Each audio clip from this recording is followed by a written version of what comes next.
Here is your latest African news update.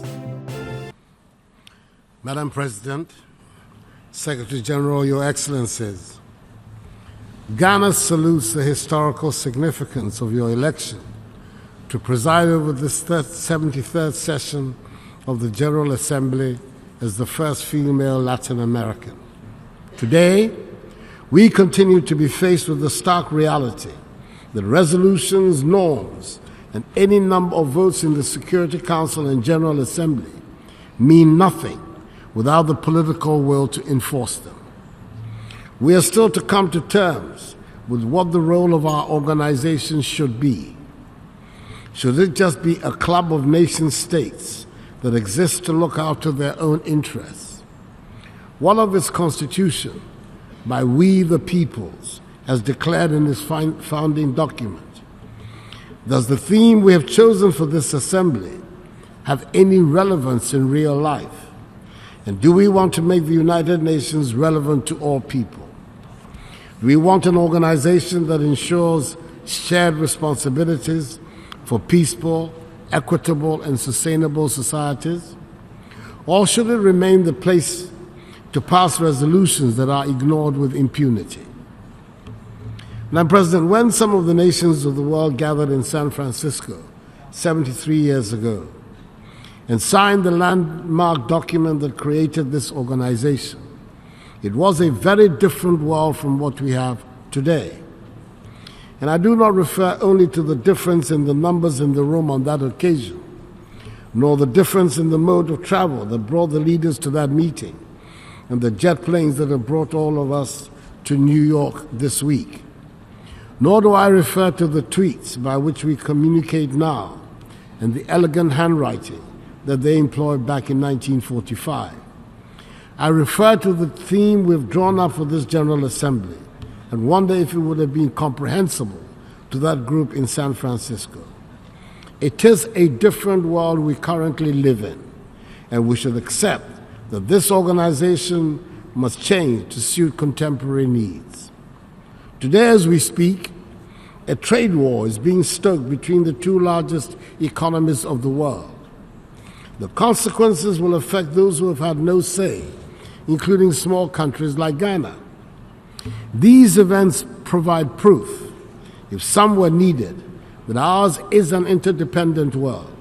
We in Ghana and other parts of the African continent are determined to pull our country out of poverty and into prosperity.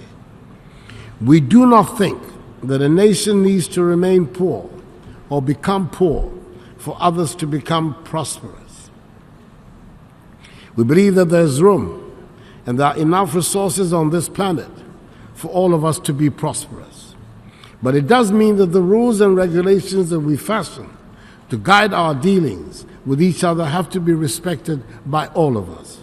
From the environment to trading rules, we have to accept that there cannot be different set of rules for different countries. Thus far, the United Nations provides the best vehicle for all nations to address their aspirations and challenges. Madam President, it is important to reiterate that advocating for a world order in which all countries sign up to obey the rules does not mean that we want uniformity. We take pride in what distinguishes us as Africans and as Ghanaians. 55% of the work of the Security Council last year had to do with Africa. Unfortunately, this invariably meant peacekeeping and poverty-related issues. We no longer want to be the place that requires peacekeepers and poverty-fighting NGOs, no matter how noble their objectives. Our regional bodies like ECOWAS and our continental body, the AU, are making systematic efforts, despite significant handicaps, to bring peace and stability to the entire continent. And sooner rather than later, they will succeed. We know we must get our population educated and trained, and we are setting about it. We must address our infrastructural deficit. The traditional methods of tackling this problem will not provide the answer.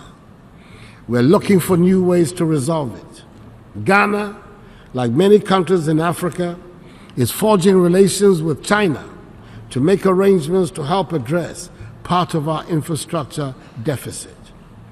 This is not a uniquely Ghanaian or African phenomenon.